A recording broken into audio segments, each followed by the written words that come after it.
we're going to be working on tonight is we're going to clean up the wood in the front, and we're going to give it a coat of a Danish oil that we're going to put on here. The Danish oil is wonderful.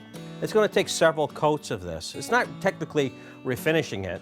You're going to see some chips and things like that that are on here. It'll darken them. It'll look exceptionally well. It will. It'll have it'll show a little bit of wear on it for its years, but the piece is in actually very nice shape. But when it comes to furniture, I think it looks a little bit better when it shows its age a little bit, because there is a story behind every little imperfection or damage. It might have happened 200 years ago.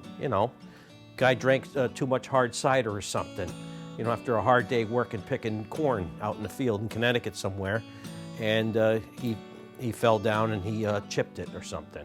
You never know. So that's what we're going to do today. We'll mock it up. We'll put a couple screws in to hold it together. And these arms are just rested on here.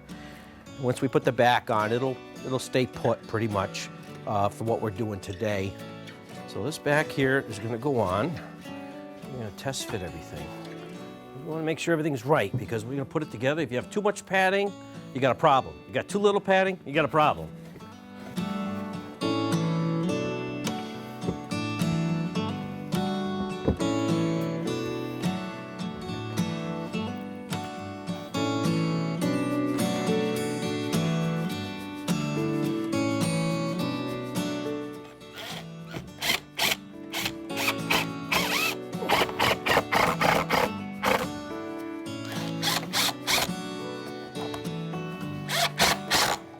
These are the bags that we prepped the other episodes that we took apart, we glued.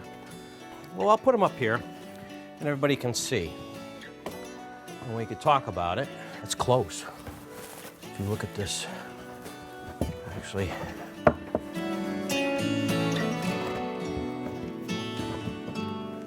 it's gonna have to be raised up.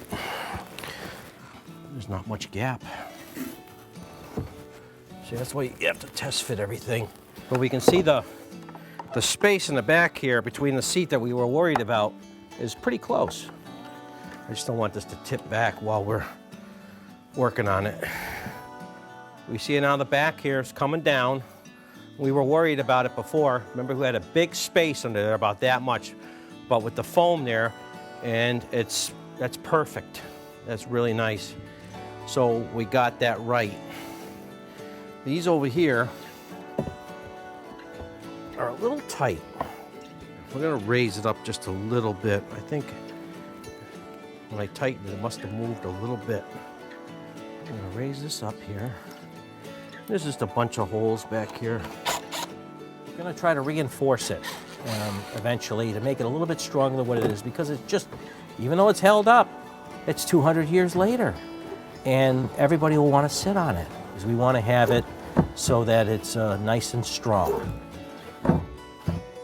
See how that fits in there. Well, basically, it's going to have to, yeah, that's going to be where it's going to be now. Its new home height. We want the pieces, the frame to fit together nice, but also too, we want everything to make a nice contact on it. We're going to put more screws obviously in there when we do it, put it back together.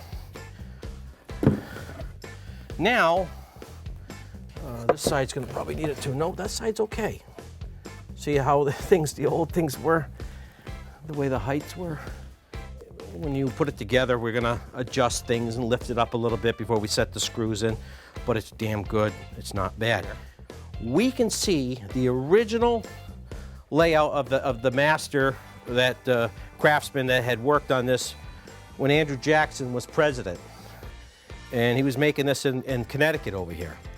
But we can see the original chalk outlines. I do the same thing today of where the buttons are gonna go. Each one of these holes has a button that's gonna go there.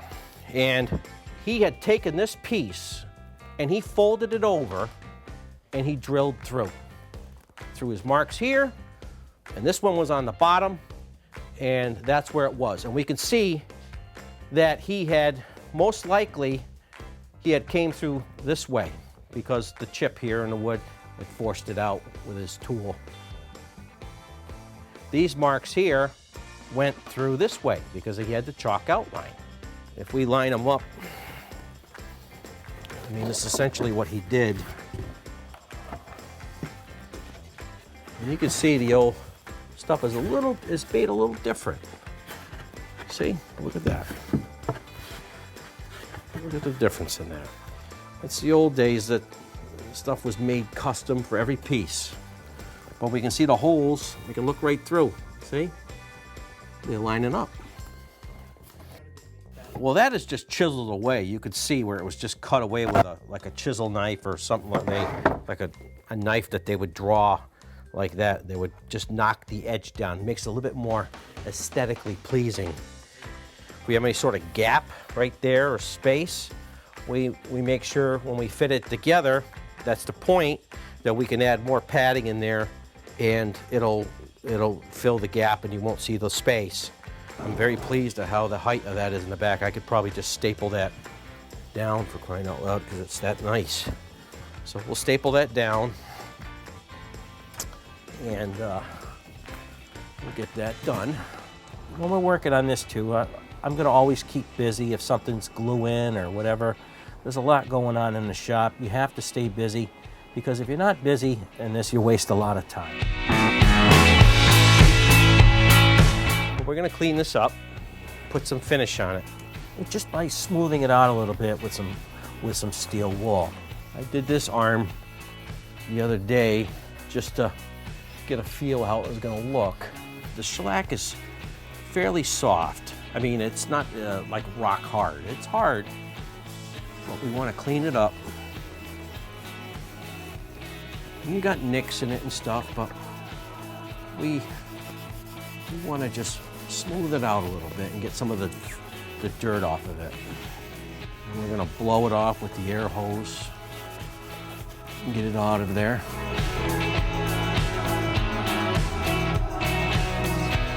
But it doesn't take much to it to get it. We just wanna roughen up it a little bit, clean it up, and feel any areas where it's rough.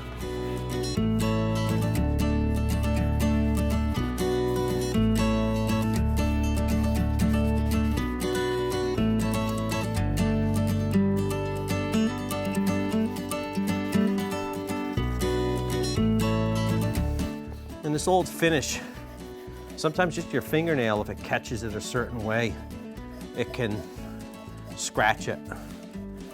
But it doesn't take much to make it look so nice. Like I said, you can fully refinish your piece if you want to. That's what you like to do. But this is original, and the finish isn't removed. In a few years, it'll dull up like original, and nobody would even know that anything was done to it.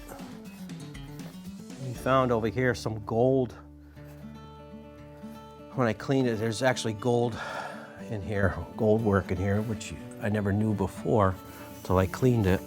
And then over here in the back, it's gonna take more time for this because, look, there's certain exclusions to something if it has a few flaws in the finish like that, when it's 200 years old, okay? We're allowed to have a little damage, and it's okay. Ultimately, if it was absolutely in brand new condition, well, it would be remarkable. It wouldn't be realistic though, because there's how many lifetimes have gone by to keep this thing out of harm's way that long. It's just you can't, it's not realistic. These white marks will go away once you get a little bit of oil back in there and it comes back to life, they go away. 90% of them will go away. These are very difficult to get looking because when they carved them, they weren't necessarily smooth. But we're just gonna clean them up best we can.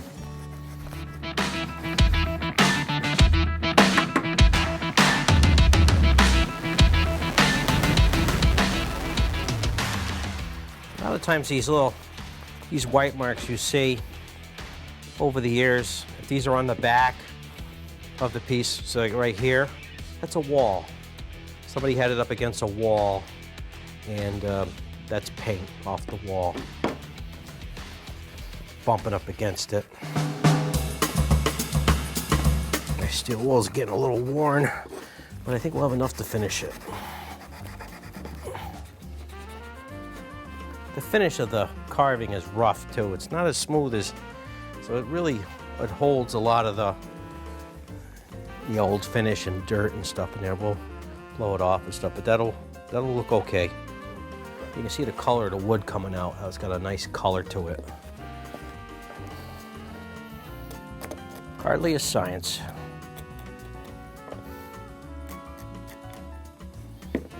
Use the cotton in the shop here because it's plentiful. And we're just cleaning it up. We'll blow it off. Any fuzzies or anything will come off. You can smell the shellac. It's got an odd smell about it. It all smells the same.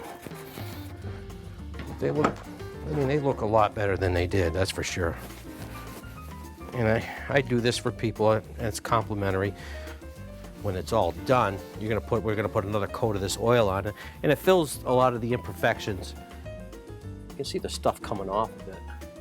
That's just dirt, wax, old wax or whatever might have been. Well, you can see the pieces of veneer.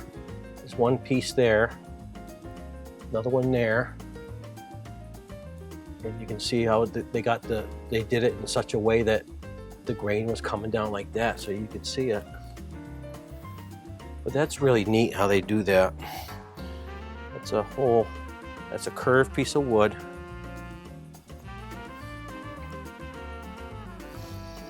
What I want to do is I want to blow it off with the arrow before I wipe it down. We'll wait a little bit for that to set up.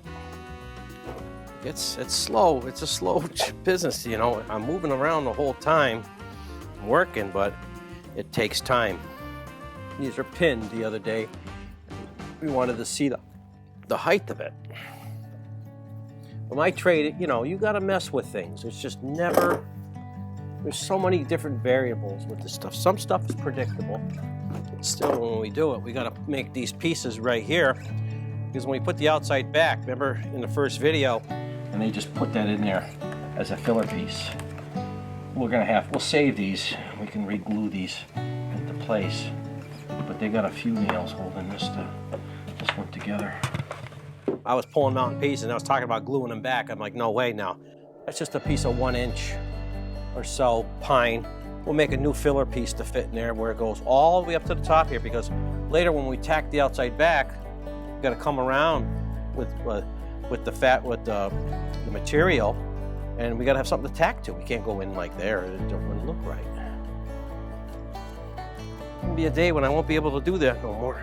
We're going to trim that now. I'll go this way so we can see. Got a nice piece saved for something else.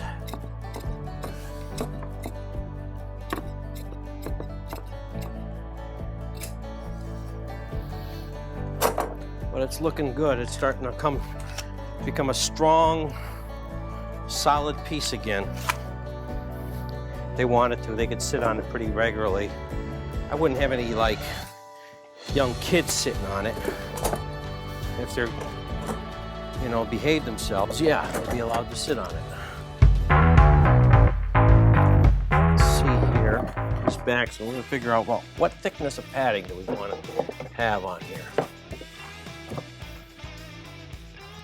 I'd say a 1 inch piece of pad on here.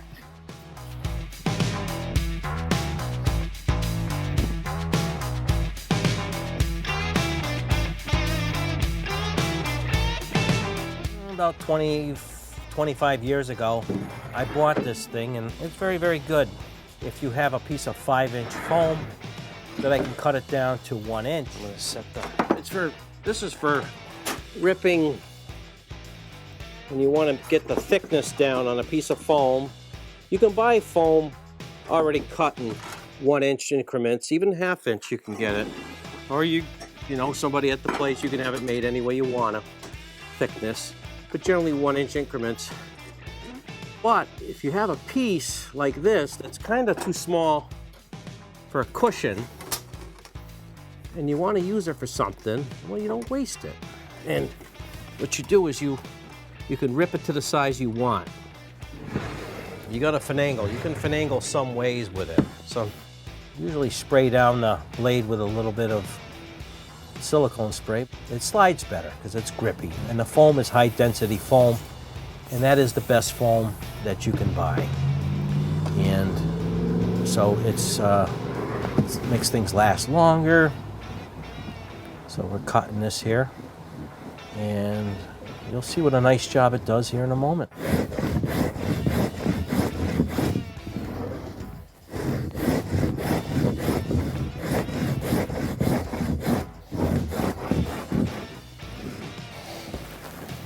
There's one. We need 3 pieces. I cut it to the bigger one with the center one, so the odds are absolutely it will work. These are techniques and methods that are used into making something that I do every day. I use them every day, and it comes with experience. You do it as long as I have, and you'll learn things. If you don't learn things, then it's just not right.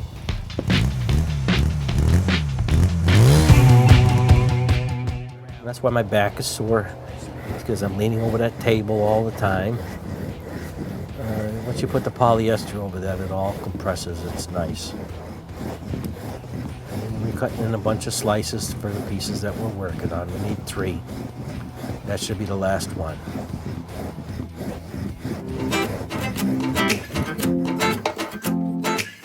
Okay, so we've got the 3 pieces we want. Put this back.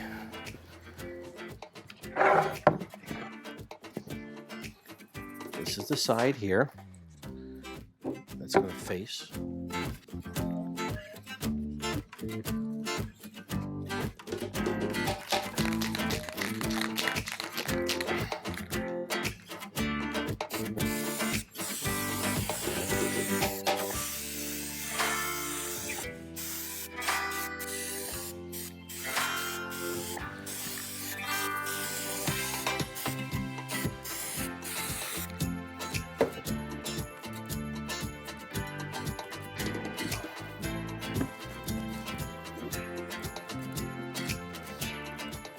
Your hands, you get a handprint on there or anything.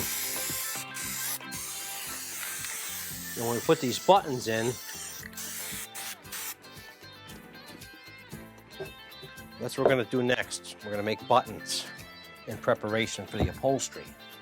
For the next show that the next time we film, we're going to start doing the upholstery.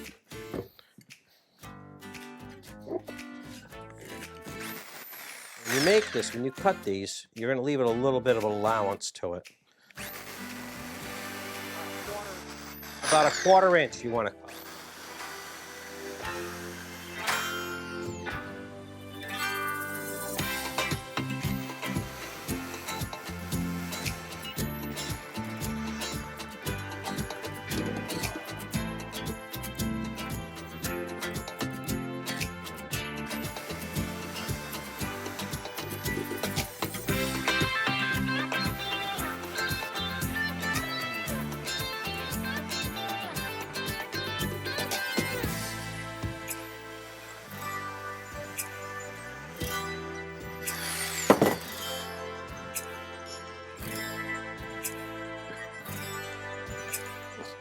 We got one.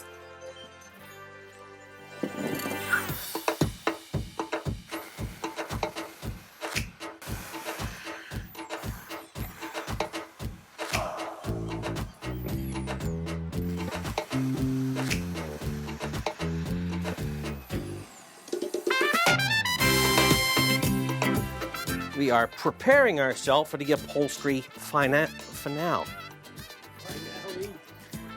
We have to find a suitable model.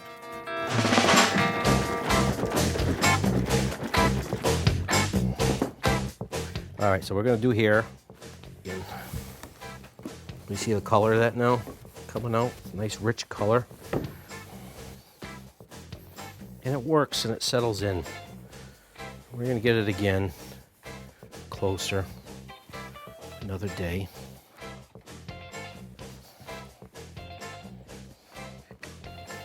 I like the Danish oil. It's actually very nice to work with. I have had good results with it.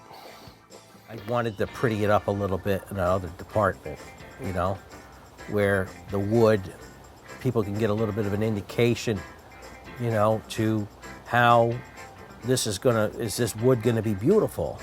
Is it gonna be nice enough? Because with the close-up shots, you can see a lot of blemishes in it, where the veneer is peeling and so on like that. But it's original, and it's really not that bad, a little bit of veneer.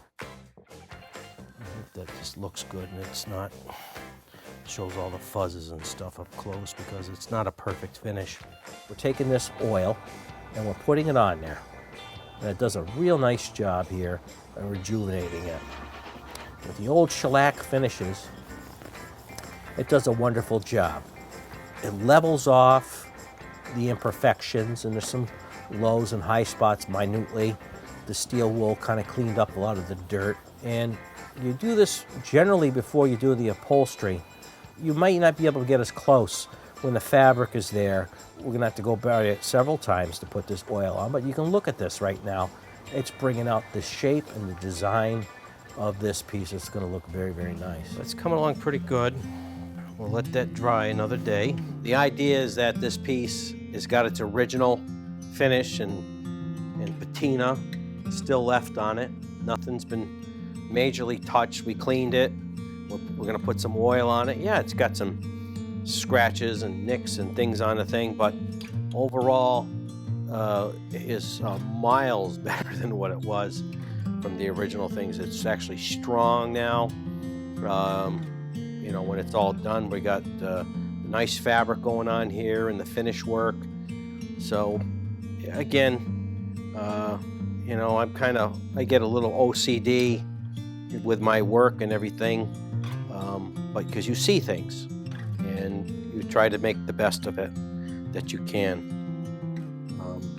But it's looking pretty good considering. And I'm never happy, so that's all it is.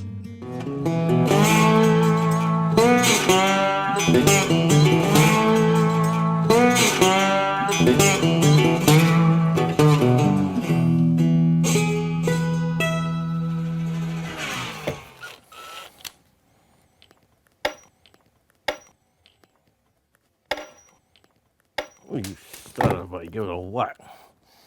You laughed at that. I'm going to remember that. Every night we get to see what he's eating. He's making us feel bad. Me, I'm eating pork rinds and friggin' all kinds of crap. I'm just kidding around, but I don't eat pork rinds. I mean, that's an attack on my Italian ethnic heritage, isn't it? You got a sense of humor?